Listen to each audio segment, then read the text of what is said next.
नमस्कार, आप देख रहे हैं न्यूज 21। आपके साथ मैं हूं ऋतिका पांडे। हमारे खास बुलेटिन अपना उत्तर प्रदेश में आपका बहुत बहुत स्वागत करते हैं और बुलेटिन की शुरुआत करेंगे उत्तर प्रदेश की बड़ी खबरों से, जहां आपको बता दें एटा के थाना नौधौलिक क्षेत्र के चंद्रभानपुर गांव निवासी युवक सत्यवीर सिंह की संदिग्ध परिस्थितियों में मौत के बाद क्षेत्र में हड़कंप मच गया। जी आपको बता दें निधौलीकल क्षेत्र की खबर देख रहे हैं, जहां परिजनों का आरोप है कि लड़की के शक में अब पुलिस ने सत्यवीर को हिरासत में लेकर थाने में बेरहमी से पीटा है। जी आपको बता दें खबर देख रहे हैं, जहां लड़की के शक में पुलिस ने सत्यवीर सिंह को हिरासत में लेकर थाने में बेरहमी से पीटा और रात में छोड़ दिया है। कुछ ही घंटों बाद युवक की मौत हो गई। इस घटना से आक्रोशित ग्रामीणों ने शव को एसएसपी कार्यालय के गेट पर रखकर जमकर प्रदर्शन किया है। इस दौरान पुलिस ने धक्का मुक्की भी हो गई है, जहां स्थिति को नियंत्रित करने के लिए मौके पर भारी पुलिस बल भी तैनात किया गया है। अपर पुलिस अधीक्षक राजकुमार सिंह मौके पर पहुंचकर प्रदर्शनकारियों को शांत कराने की कोशिश कर रहे हैं। वहीं बता दें आपको, परिजनों ने दरोगा सुरेंद्र सिंह पर गंभीर आरोप लगाते हुए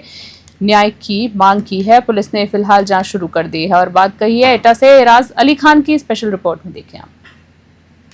मामला यह है कि एक लड़की की जो है वो मार्च से जो है वो गायब है, जिसकी विवेचना चल रही है। काफी लोगों से पूछताछ की जा चुकी है। संदेह के दायरे में ये सत्यवीर सिंह है, ये भी आए थे और इन्हें भी जो है पूछताछ के लिए बुलाया गया था थाने पर।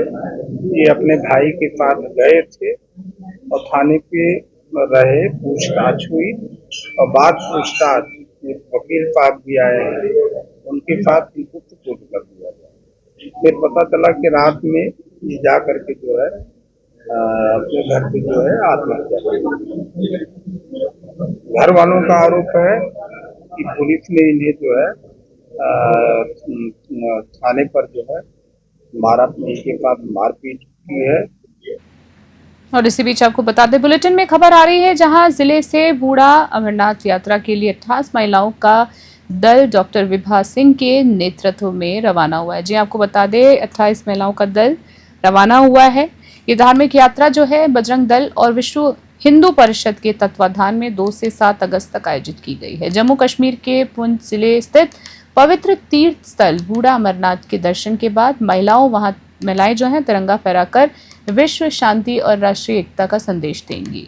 संडीला से विश्व हिंदू परिषद की जिलाध्यक्ष राम गोपाल समेत संगठन के अन्य कार्यकर्ताओं ने महिलाओं को उत्साह पूर्वक रवाना किया है। यात्रा को लेकर श्रद्धालुओं में विशेष उत्साह देखने को मिल रहा है। वहीं विभा सिंह ने कहा है कि ये यात्रा न केवल आस्था का प्रतीक है, बल्कि देश भर में महिलाओं की सहभागिता और राष्ट्र प्रेम की मिसाल भी पेश करती है। प्रशासन द्वारा सुरक्षा और व्यवस्थाओं की पुष्टि कर दी गई है।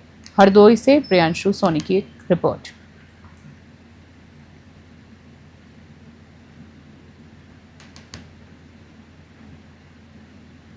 प्रयागराज से खबर देख रहे हैं, जहां आपको बता दें खबर आ रही है प्रयागराज जनपद के 12 तहसील अंतर्गत लालापुर से जुड़ी मझियारी गांव की मुख्य संपर्क सड़क यमुना नदी के जलस्तर में वृद्धि के कारण पूरी तरह से जलमग्न हो गई है। सड़क के डूबने से गांव का संपर्क मुख्य मार्ग से टूट गया है, जिससे ग्रामीणों का आवागमन जो है पूरी तरीके से बाधित हो गया है। स्थिति को देखते हुए स्थानीय लोगों ने नाव का सहारा लेना शुरू कर दिया है और 4 नावें लगातार चालू कर दी गई है। बता दें नाव संचालक आकाश निषाद ने बताया है कि जब तक जलस्तर सामान्य नहीं होता है तब तक लोगों को निःशुल्क नाव सेवा उपलब्ध कराई जाएगी। मझियारी गांव जलभराव और कटाव की आशंका के चलते संकट के घेरे में है। वहीं मौके पर राजस्व विभाग की टीम जो है 112 पुलिस तैनात की गई है। पारा क्षेत्र के उप जिलाधिकारी ने मौके पर पहुंचकर स्थिति का निरीक्षण किया है और राहत कार्यों को लेकर निर्देश भी दिए हैं। प्रयागराज से आलोक कुमार शुक्ला की रिपोर्ट। खबर देख रहे हैं, जहां बता दें यमुना नगर क्षेत्र के लालापुर अंतर्गत हनुमान नगर में स्थित सिद्धेश्वर हनुमान मंदिर जाने वाला मुख्य मार्ग बारिश के पानी के तेज बहाव और जल निकासी की समुचित व्यवस्था न होने के चलते पूरी तरह से कट गया है। मां शिव कुमारी इंटर कॉलेज से करीब 200 मीटर आगे बाई और जाने वाले ये मार्ग श्रद्धालुओं के लिए प्रमुख रास्ता था, जो अब पूर्णतः पूरी तरीके से क्षतिग्रस्त हो चुका है। सड़क का बड़ा हिस्सा बह जाने से श्रद्धालुओं को मंदिर तक पहुंचने के लिए जोखिम भरे वैकल्पिक रास्तों का सहारा लेना पड़ रहा है। वहीं बात करें तो स्थानीय लोगों का कहना है कि कई बार शिकायत के बावजूद समय पर मरम्मत न होने से ये स्थिति उत्पन्न हुई है। अब मार्ग जानलेवा बन गया है और कभी भी बड़ा हादसा हो सकता है। क्षेत्रीय जनता ने प्रशासन से जल्द हस्तक्षेप कर सड़क की मरम्मत और सुरक्षित आवागमन की मांग की है। प्रयागराज से आलोक शुक्ला की रिपोर्ट।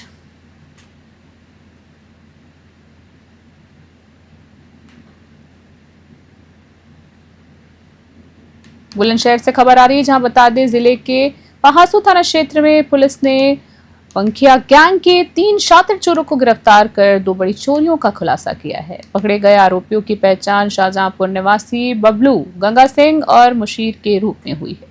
पुलिस के अनुसार ये गिरोह घरों में सामान बेचने के बहाने पहले रेकी करता था और फिर योजनाबद्ध तरीके से चोरी की घटनाओं को अंजाम देता था। गिरफ्तारी के दौरान आरोपियों के कब्जे से सोने चांदी के आभूषण, 1 तमंचा, कारतूस, 2 चाकू और 65,000 नगद बरामद किए गए हैं। ये लोग पहासू और गुलावठी क्षेत्र में पहले भी चोरी की वारदातों को अंजाम दे चुके हैं। पहासू पुलिस की इस कार्रवाई को एक बड़ी सफलता माना जा रहा है। साथ ही आपको बता दें, जिससे क्षेत्र में चोरी की घटनाओं पर अंकुश लगाने में मदद मिलेगी। बुलंदशहर से शहरोज खान की रिपोर्ट। आज दिनांक 2 अगस्त को थाना पहासू पुलिस एवं स्वैट टीम देहात के द्वारा संयुक्त रूप से कार्रवाई करते हुए 3 शातिर चोरों को गिरफ्तार किया गया है। ये चोर बबलू निवासी पंखा खेड़ा, गंगा सिंह निवासी देवरा और मुशीर निवासी ग्राम पंखा खेड़ा जनपद शाहजहांपुर से हैं। ये शातिर घुमंतू गैंग पंखिया से संबंध रखते हैं। ये गैंग जो लगातार घूम घूम कर फेरी लगाता है और इसी बहाने रेकी करता है और उसके बाद अपना गांव के बाहर के घरों को टारगेट करके चोरी करते हैं और वहां से नकदी और आभूषण चोरी करते हैं। इनको आज गिरफ्तार किया गया है। इनके कब्जे से थाना क्षेत्र पहासू के गांव कसूमी से हुई चोरी के आभूषण बरामद हुए हैं, सोने और चांदी के। इसके अलावा थाना गुलावठी क्षेत्र के ग्राम छपरावत से चोरी के आभूषण इनसे बरामद हुए हैं। इसके अलावा एक अवैध तमंचा 315 बोर, एक जिंदा कारतूस, 2 अवैध चाकू और एक चोरी की बाइक इनसे बरामद हुई है। इनके विरुद्ध थाना पहासू पर अग्रिम विधिक कार्रवाई की जा रही है। और इसी बीच खबर देख रहे हैं, जहां आपको बता दें यमुनानगर क्षेत्र में लालापुर से अमलिया की ओर जाने वाला संपर्क मार्ग गंभीर खतरे की स्थिति में पहुंच गया है। मां शिव कुमारी इंटर कॉलेज के समीप बनी पुलिया और जल निकासी की समुचित व्यवस्था न होने के कारण सड़क के नीचे की जमीन धीरे धीरे कटकर पूरी तरीके से खोखली हो चुकी है। ऊपर से देखने पर सड़क सामान्य और सुरक्षित प्रतीत होती है, लेकिन अंदर से ये एक सुरंगनुमा खतरनाक ढांचे में बदल चुकी है। वहीं बात करें जो कभी भी बड़ा हादसा हो सकता है, इसे निमंत्रण दे रही है ये सड़क। स्थानीय लोगों का कहना है कि कई बार शिकायतों के बावजूद अब तक कोई मरम्मत काम शुरू नहीं किया गया है। स्कूल जाने वाले छात्रों और आम राहगीर प्रतिदिन इस जानलेवा रास्ते से गुजरने पर मजबूर हैं।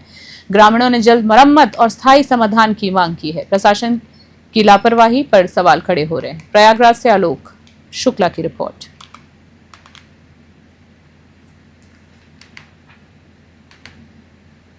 और खबर देख रहे हैं, जहां बता दें हरदोई से चांडिला तहसील में समाजवादी पार्टी के वरिष्ठ नेता डॉक्टर अश्वनी सिंह ने क्षेत्र की गंभीर जन समस्याओं को लेकर एसडीएम को 9 सूत्रीय ज्ञापन सौंपा है। ज्ञापन में क्षेत्र में बदहाल विद्युत आपूर्ति, किसानों को खाद की कमी, साथ ही आवारा पशुओं से बढ़ती परेशानी, जल भराव और जर्जर सड़कों जैसी समस्याएं प्रमुख रूप से उठाई हैं। डॉक्टर सिंह ने जिलाधिकारी से इन समस्याओं का शीघ्र समाधान करने का मांग करते हुए कहा है कि जनता बुनियादी सुविधाओं से वंचित है और प्रशासन को तत्काल ठोस कदम उठाने चाहिए। इस मौके पर सपा जिलाध्यक्ष शराफत अली समेत कई पदाधिकारी और कार्यकर्ता मौजूद रहे। ज्ञापन सौंपने के दौरान सपा कार्यकर्ताओं ने प्रशासनिक लापरवाही पर नाराजगी जताई और चेतावनी दी है कि अगर समाधान नहीं हुआ तो समाजवादी पार्टी सड़कों पर उतरकर आंदोलन करेगी। हरदोई से प्रियांशु सोनी की रिपोर्ट।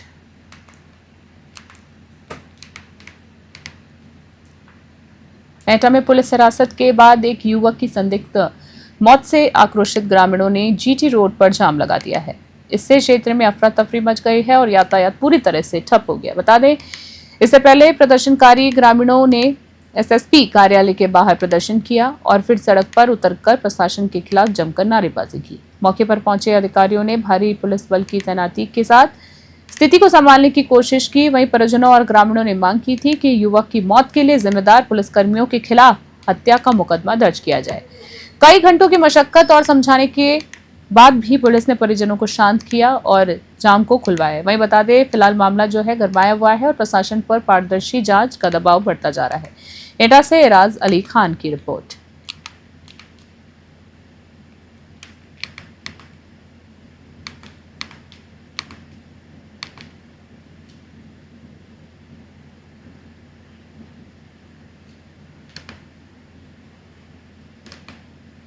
मिर्जापुर से खबर देख रहे हैं, जहां आपको बता दें, सरकार के स्कूल मर्जर योजना के विरोध में समाजवादी पार्टी ने मिर्जापुर में पीडीएफ पाठशाला के जरिए अनोखा विरोध दर्ज कराया है। सपा कार्यकर्ता फरहाद आलम द्वारा बच्चों को ए for Akhilesh, D for Dimple और एम फॉर मुलायम सिंह यादव पढ़ाया जा रहा है, जिससे राजनीतिक हलकों में जो है हलचल मच गई। इस विरोध को लेकर हमारे संवाददाता एसएन यादव ने सपा के वरिष्ठ नेता संतोष गोयल से खास बातचीत की है। आइए आपको भी सुनाते हैं।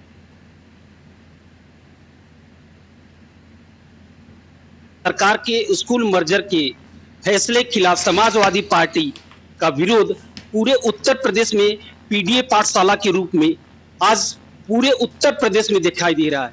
एक घटना हम आपको दिखा रहे हैं, सहारनपुर, देवरिया, भदोही, इस तरीके से कई जनपद में जो पीडीए की पाठशाला चल रही है, उसी पीडीए पाठशाला में एक वीडियो वायरल होकर आता है कि पीडीए की पाठशाला में बच्चों को अंग्रेजी के अल्फाबेट में ए फॉर अखिलेश और B for Bhimrao Ambedkar, D for Dimple Yadav और एम फॉर मुलायम सिंह यादव पढ़ाया जा रहा। अब इस बात को लेकर पूरे संघर्ष को देखा जा रहा है कि सरकार ने भी प्रश्न उठाया और लेकिन अखिलेश यादव से पूछा जाता है तो उन्होंने कहा कि बच्चों को कुछ तो पढ़ाया जा रहा है।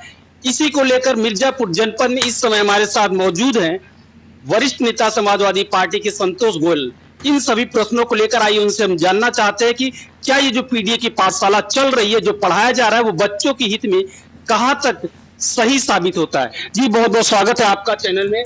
आपको बहुत बहुत धन्यवाद। जी पीडीए की पाठशाला में जो पढ़ाया जा रहा है अंग्रेजी के अल्फाबेट में ए for Akhilesh Yadav, D for Dimple, ये बच्चों को हित में, बच्चों के फ्यूचर को लेकर कहां तक उचित मानते हैं आप? इसके बारे में हमको अभी कोई जानकारी नहीं मिली है, आपके द्वारा जानकारी प्राप्त हो रही है। और रही स्कूल की बात, तो स्कूल में प्राइमरी स्कूल से हम भी पढ़े हुए हैं। हमारे घर के सामने ही प्राइमरी स्कूल था सरदार वल्लभ भाई पटेल, जो आज कई वर्षों से दूसरे स्कूल में मर्ज हो चुका है। हर मोहल्ले में लगभग 100 मीटर 200 मीटर पर प्राइमरी स्कूल हुआ करते थे, जो काफी मात्रा में इस समय हमारे जनपद में, हमारे शहर में बंद हो चुका है, जिसका अभी संज्ञान बहुत लोगों को नहीं मालूम है। धीरे धीरे ये मर्ज होता जा रहा है। 10 बच्चे हैं, दूसरे स्कूल में उसको मर्ज कर दे रहे हैं। टीचर्स की तनख्वाह सब पा रहे हैं और पढ़ाई तो कुछ न कुछ तो होता ही था, बच्चे पढ़ते ही थे। इसी स्कूल से बच्चे निकलकर डॉक्टर भी हुए हैं। इसी स्कूल से पढ़कर जो है बच्चे इंजीनियर, आईएएस अधिकारी देश के कोने कोने में छाए हुए हैं। इसी स्कूल से पढ़कर अच्छे व्यवसाय में लगे हुए हैं। सरकार ने अपना निर्णय वापस लिया कि जिस स्कूल में 50 बच्चे हैं उन स्कूलों को बंद नहीं किया जाएगा, लेकिन पीडीए की जो पाठशाला चल रही है, बच्चों की इस प्रकार से शिक्षा दी जा रही, उसके बारे में क्या कहना? हमको उसके बारे में अभी ऐसी कोई जानकारी नहीं प्राप्त है। इसके बारे में जानकारी प्राप्त करूंगा। आपके द्वारा कुछ मालूम चल रहा है कि इस तरीके से जो है वहाँ पे पढ़ाई लोग करा रहे हैं। अब ये कौन लोग हैं, क्या पढ़ाई करा रहे हैं, उनकी क्या मंशा है, क्या बोल रहे हैं, इसके बारे में मुझे अभी जानकारी नहीं है। लेकिन प्राइमरी हैं जिनकी तनख्वाह 7,000 8,000, लेबर टाइप के लोग हैं, चौकीदार टाइप के लोग हैं, सेल्समैन हैं, वो अपना जीविकोपार्जन करेंगे कि 2-2 3-3 हजार रुपए कॉन्वेंट में फीस है छोटे छोटे बच्चों का, जो बहुत कम चलता है। छोटा कॉन्वेंट स्कूल है, छोटे दायरे में खुला है, वहां भी मिनिमम 700-800 रुपए छोटे बच्चों का पढ़ाई का फीस है। किताब कापी बहुत महंगा है, मोजा तक में कमीशन है, किताबों में कमीशन है।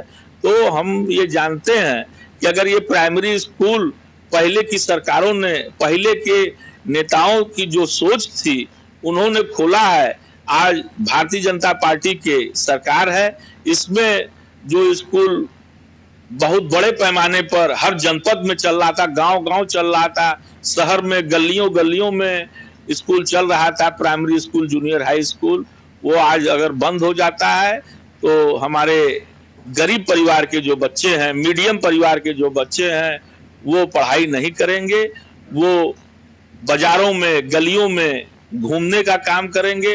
वहां से कम बच्चे पढ़कर लिखना, पढ़ना, बोलना, प्रारंभिक जो परीक्षा होती है उसको पास करके आगे बढ़ते हैं और अपने भविष्य को उज्जवल बनाते हैं। और सरकार को ये कदम नहीं उठाना चाहिए था। अब सरकार का क्या, हाई कोर्ट ने ही जब आदेश दे दिया है कि स्कूल जो है बंद नहीं होगा, तो ये बहुत बड़ी उपलब्धि है जनमानस के लिए। तो इस तरीके से आपने देखा कि समाजवादी पार्टी के वरिष्ठ नेता संतोष गोयल ने बताया कि ये जो हाई कोर्ट ने ये जो स्कूल मर्जर की प्रक्रिया को रद्द किया है, ये समाज की जीत है, समाजवादी पार्टी की जीत है और प्राइमरी स्कूल में पढ़ने वाले उन बच्चों की जीत है जो कि निर्धन और मध्यम परिवार से आते थे। और साथ ही एक बात पे उन्होंने बहुत जोर दिया कि जो कॉन्वेंट स्कूल है, कॉन्वेंट स्कूल में सिर्फ वही बच्चे जाते हैं जो कि उनकी फीस अफोर्ड कर सकते हैं। ऐसे ही देखते हैं कि किस तरीके से समाजवादी पाठशाला की आगे स्कूली शिक्षा चल रही है और समाजवादी नेता किस तरीके से बयान देते हैं। और इसी बीच खबर देख रहे हैं जहां जिले की सदर तहसील में आयोजित संपूर्ण समाधान दिवस में समाज कल्याण मंत्री असीम अरुण जनता की समस्याओं से रूबरू हुए हैं। कार्यक्रम में भारी भीड़ उमड़ी है, जहां मंत्री ने जनसुनवाई करते हुए कई शिकायतों का मौके पर ही निपटारा किया है। विशेष रूप से भूमि विवादों को गंभीरता से लेते हुए उन्होंने अधिकारियों को निष्पक्ष और शीघ्र समाधान के निर्देश दिए। मंत्री ने कहा है कि जनता की समस्याओं को प्राथमिकता के आधार पर निपटाया जाए और शिकायतों की अनावश्यक विलंब न किया जाए। साथ ही इस अवसर पर एडीएम आशीष कुमार सिंह और एसडीएम नवनीता राय भी मौजूद रहीं। समाधान दिवस के माध्यम से लोगों को राहत देने की दिशा में ये एक सार्थक प्रयास साबित हुआ है। मंत्री की मौजूदगी से जनता में भरोसा देखने को मिला है और अधिकारियों को स्पष्ट संदेश दिया गया है कि जनहित सर्वोपरि है। कन्नौज से संगीता सिंह की विशेष रिपोर्ट देख रहे थे आप।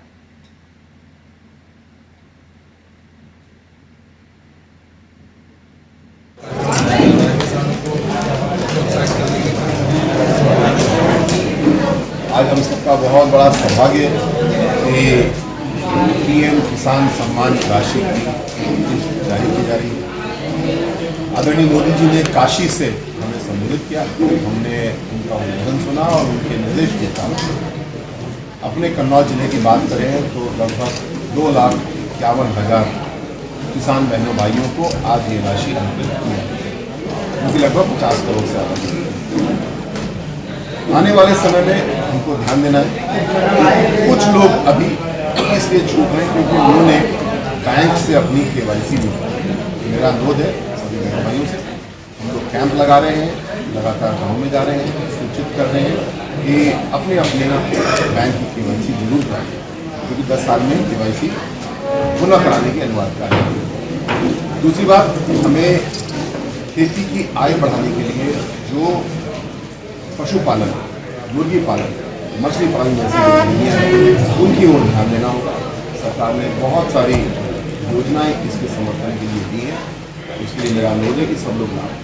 कुछ बड़ी योजनाएं भी हैं, पॉली फार्म से संबंधित है, मशरूम उगाने से संबंधित है, हाइड्रोपोनिक्स की है।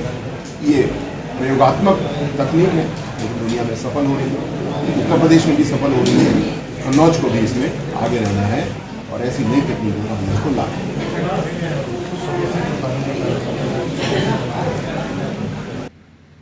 और इसी बीच बुलेटिन में आपको बता दें, खबर देख रहे हैं जहां कन्नौज के विकास भवन में प्रधानमंत्री नरेंद्र मोदी का भाषण लाइव प्रसारित किया गया है, जिसे मुख्य अतिथि के रूप में सदर विधायक और समाज कल्याण मंत्री असीम अरुण ने सुना।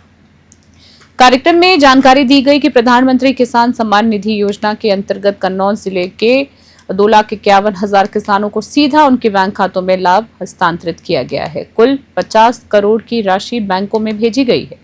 मन से बोलते हुए मंत्री असीम अरुण ने समाजवादी पार्टी पर जमकर हमला भी बोला है। उन्होंने कहा है कि सपा सरकार में अपराधियों को संरक्षण दिया जाता था और उनके मुकदमे वापस लिए जाते थे। लखनऊ कार्यालय में महिला कर्मी के साथ हुई घटना पर उन्होंने स्पष्ट किया कि आरोपी मंत्री के निजी सचिव हैं जिन पर सख्त धाराओं में मुकदमा दर्ज किया गया है। उन्होंने दोहराया, हमारी सरकार में कोई गलत काम करेगा तो उसे सजा जरूर मिलेगी।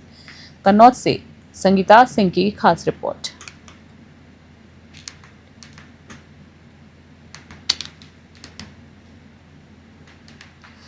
और इसी बीच खबर देख रहे हैं, जहां जिले के श्रीदत्तगंज क्षेत्र की एक विवाहिता ने अपने ही पिता पर गंभीर आरोप लगाते हुए एसपी को शिकायत पत्र सौंपा है। विवाहिता ने बताया है कि करीब 10 वर्ष पहले उसकी शादी हुई थी, लेकिन शादी के कुछ समय बाद ही उसकी मां की मृत्यु हो गई थी। हाल में ही जब वो अपने पिता के घर गई तो पिता ने उस पर जबरन शारीरिक संबंध बनाने का प्रयास किया। विरोध करने पर उसे धमकाया भी गया है। साथियों को बता दें, पीड़िता की शिकायत पर एसपी के निर्देश पर थाना अध्यक्ष करमवीर सिंह ने तत्परता दिखाते हुए आरोपी पिता के खिलाफ एफआईआर दर्ज कर उसे गिरफ्तार कर लिया है। घटना ने क्षेत्र में सनसनी फैला दी है और पुलिस मामले की गंभीरता से जांच भी कर रही है। बलरामपुर से राहुल रतन की रिपोर्ट।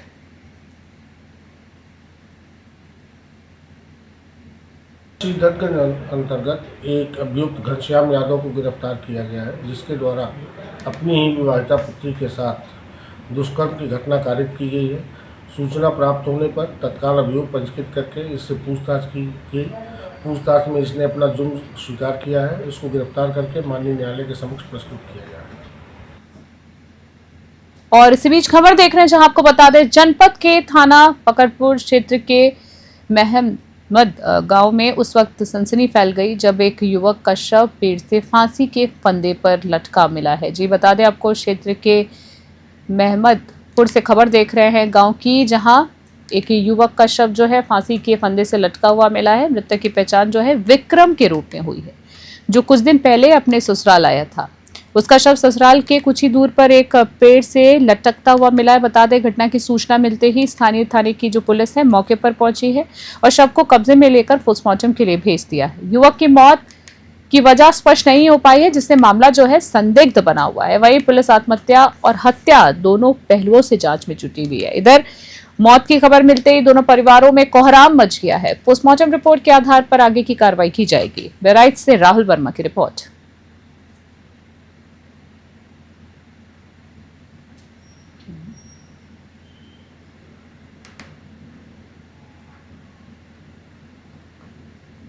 का नाम है तुम्हारा? हाँ, नाम कैलाश है। ये जो खत्म हुए कौन है तुमरे? हमारा बन रही है। का नाम है? विक्रम। कैसे मौत हुई है इनकी? फिर लगाए ने कल हम शाम का कल रिक्शा चला गया ने बैठे रिक्शा और से हम आए हमारे घर मुलाकात उनसे भाई हमसे कहन भाई तुम आइयो हम जाए घर तो हम कहा जाओ तुम्हारे बच्चे ना ने और तो वहाँ अपन देखो बालो घर का जाओ अपने बात खत्म। खबर देख रहे हैं, जहाँ बता दें, जिले के थाना पयागपुर क्षेत्र के बरगदही इलाके में शनिवार सुबह एक दर्दनाक सड़क हादसा हो गया, जिसमें मोहम्मद सागर नामक युवक जो है वो सुबह सुबह टहलने के लिए घर से निकला था। तभी बहराइच गोंडा हाईवे पर एक अज्ञात तेज रफ्तार वाहन ने उसे टक्कर मार दी। टक्कर इतनी जोरदार थी कि मौके पर ही युवक की मौत हो गई। स्थानीय लोगों ने तुरंत पुलिस को सूचना दी, जिसके बाद पुलिस मौके पर पहुंची और शव को कब्जे में लेकर पोस्टमार्टम के लिए भेज दिया है। हादसे की खबर जैसे ही परिजनों को मिली, घर में कोहराम मच गया। रोते भी लगते परिजनों का हाल बेहाल है। वहीं बात करें तो पुलिस अज्ञात वाहन और उसके चालक की तलाश में जुटी हुई है। फिलहाल पूरे मामले की जांच जारी है। बहराइच से राहुल वर्मा की रिपोर्ट।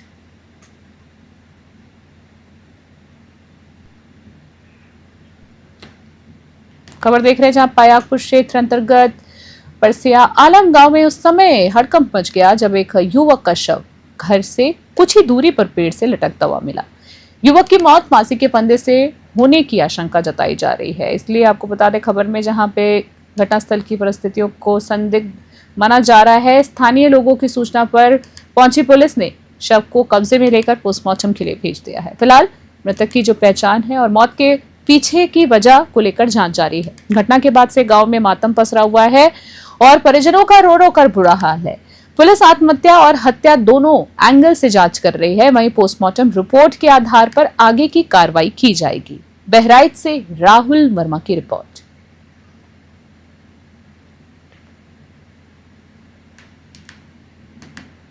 खबर देख रहे हैं बुलेटिन में, जहां आपको बता दें भाजपा नेता के भाई की हत्या के बाद डिप्टी सीएम केशव प्रसाद मौर्य पीड़ित परिवार से मिलने पहुंचे हैं। उन्होंने मृतक को श्रद्धांजलि दी है और परिजनों को ढांढस भी बंधाया है।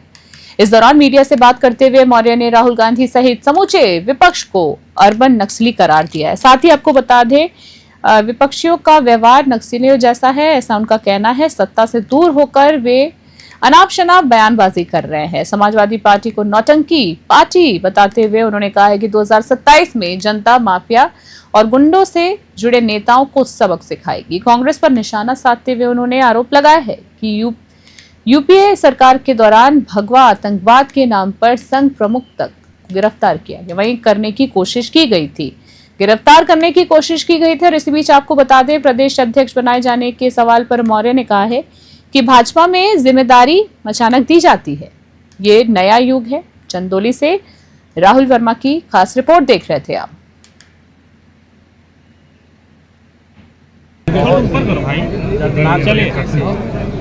कारण हत्या किए जाने बहुत ही बुराई घटना पहले आना था, मैं नहीं आ पाया था। आज तो अपनी श्रद्धांजलि अर्पित करने की परिवार कष्ट में है, सीधा साधा और सम्मानित परिवार राजनीतिक क्षेत्र में भी संगठन की भी जिम्मेदारी और जनप्रतिनिधि के रूप में भी अपनी सेवा दे रहे थे। प्रकार की घटना बहुत ही दुर्भाग्यपूर्ण हुई है। हम आज यही कहने के लिए आए हैं, प्रदीप जी के परिजन हैं, उनसे मिले भी हैं। पूरी पार्टी और पूरी सरकार परिवार के साथ है। जिसने भी इस घटना को अंजाम दिया है अभी भी जेल में है, लेकिन उसके खिलाफ आज बयान दिया है कि जब किसान आंदोलन हो रहा था तो स्वर्गीय राज सिंह उनको धमकी दी है। ये पर मुझे लगता है कि राजनीतिक अगर आप सवाल करें तो मैं जवाब तो सबसे करने के लिए आया हूँ। जो राजनीति में कांग्रेस हो, समाजवादी पार्टी दल हो, सब सत्ता में विचलित लोग हैं और इनको अभी आने वाले कई दशकों तक सत्ता के स्वाद का एहसास होने की संभावना नहीं लग रही है। इसलिए ग्रामीण क्षेत्रों से नक्सलवाद समाप्त हो गया है, लेकिन ये अर्बन नक्सल की तरह आचरण कर रहे हैं और ऐसे गैर जिम्मेदाराना बयान दे रहे हैं जो कोई देश का राजनीतिक नेता हो, चाहे वो पक्ष में होता है चाहे विपक्ष में होता है, तो गैर जिम्मेदाराना बयान की अपेक्षा उससे नहीं की जाती। संवैधानिक संस्थाओं पर आरोप लगाना, अधिकारियों को धमकी देना और अब स्वर्गीय अरुण जेटली जी इनके बारे में आप कह रहे हैं कि राहुल गांधी ने ऐसा कहा है। उनके मैं जो व्यक्तिगत तौर से जानता हूँ, देश जानता है कि उनके स्वभाव में ही धमकी देना नहीं, सरकार के आरोप लगा करके वो अपने को ही जनता के अदालत के अंदर कटघरे में खड़ा करने का काम।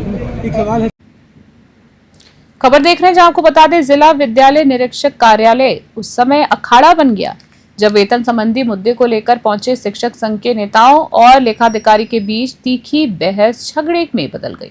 सोशल मीडिया पर वायरल हो रहे वीडियो में दोनों पक्ष एक दूसरे को खुलेआम धमकाते हुए नजर आ रहे हैं। आप देख सकते हैं जिस तरीके से विजुअल में वीडियो में लेखाधिकारी कह रहे हैं गोली मार दो मुझे, जूते मारने की बात करते हो, तो वहीं शिक्षक नेता साफ साफ कहते हैं हम मारेंगे तुम्हें जूते। ये पूरा मामला शिक्षक वेतन से जुड़ी समस्याओं को लेकर हुआ है, जिसमें समाधान की बजाय स्थिति बेकाबू हो गई है। कार्यालय में मौजूद अन्य कर्मचारियों और अधिकारियों ने मामले को शांत कराने की कोशिश की, लेकिन दोनों पक्षों की बयानबाजी लगातार बढ़ती जा रही है। अब ये मामला प्रशासनिक जांच का विषय बन गया है। मुरादाबाद से ब्यूरो रिपोर्ट। माध्यमिक शिक्षक संघ के लोग पदाधिकारी आए हुए थे। उनकी लेखाधिकारी जो हमारे यहाँ रमेश मौर्य जी हैं, उनको फोन पर वार्ता हो गई, कुछ उनके वाद विवाद हो गया था उसमें, तो इसीलिए वार्ता करने लोग आए थे। और तो वेतन के संबंध में था, वेतन का इशू था, इस समय ऑडिट चल रही थी। तो लेखाधिकारी ने यह कहा था कि वेतन तभी दिया जाएगा जब लोग ऑडिट करा लेंगे।